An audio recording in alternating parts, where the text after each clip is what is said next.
Exploring the Consumerism and Commercialism Through Children's Literature. Ignite presentation by Jenny Grant for LSC 530 Text and E-Tools for Children and Teens for Professor Hobbs. The consumer focus on children and teens has created an influx of intense marketing, permeating all aspects of their media daily lives, from television to movies to online activity to even children's literature. The lines between story and product are becoming blurred. Corporations are actively targeting children's and young adult literature, their book characters and storylines, and capitalizing on them in the pursuit of consumerism by a younger audience. Product placement is being observed time and again throughout the majority of children's media, and now is increasingly common with the creation of transmedia derived from children's literature, the desire to connect to stories and characters through digital media. The appeal of young adult literature to adults, crossover literature, has placed an even greater desire for targeted marketing through the creation of stories that may be made into movies or online games, cross-media, and especially promoting certain brand franchises. John Newbery in England was one of the first to realize the power that stories and book characters have on children and their parents, as he attempted to advertise some of his pharmaceutical products within the pages of his fictional children's stories. Newbery enticed children to buy his book, A Pretty Little Pocketbook with toys, balls for little Master Tommy, and pincushions for pretty Miss Polly. In the book's introduction, he claimed this pairing of toys promoted good morals and values, an early example of the potential profitability of children's literature. Before World War II, children's literature was for all children. After World War II, it was divided into children and teens. Now, in the 21st century, it is further divided into preschool, children, tween, and young adult, perfect age categories for advertisers and product developers. There is a new form of children's literature being produced. Transmedia is created specifically to incorporate all types of media, written word, movies, websites, apps, and more, and it allows for the incorporation of product placement and brand promotion, an advertiser's dream. Publishers Weekly describes transmedia as the never-ending story, forcing author and IP owners to rethink old concepts of story structure, and is subtly influencing a new generation of readers who expect every story to offer this kaleidoscopic, immersive, cross-platform, cross-media experience.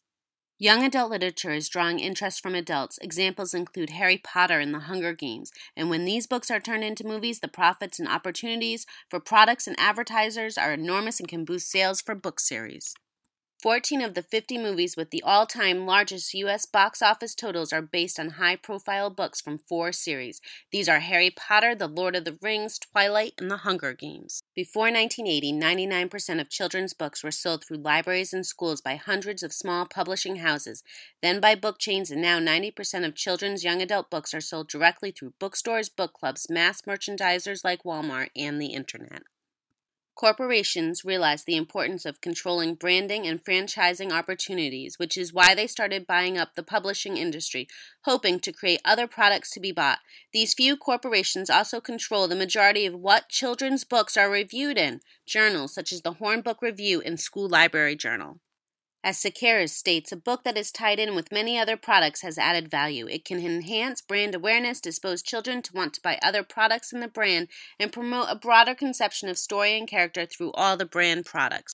From American Girl to Harry Potter to Winnie the Pooh to Curious George, through licensing storylines and book characters, books now create other products such as clothing, games, toys, even sheets, toothbrushes, dishes, anything one can imagine putting an image or a logo on from a children's story.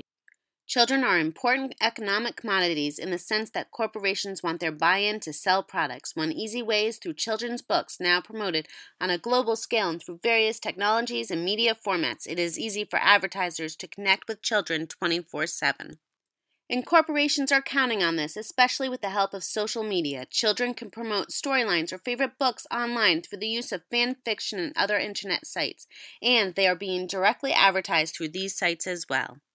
There has always been some element of commodification of children's literature, but 21st century corporations have targeted it to promote brands, franchises, and products. Children's books sometimes carry hidden or not so hidden agendas of mega corporations, and their purpose is to get children, teens, their parents, and others to buy.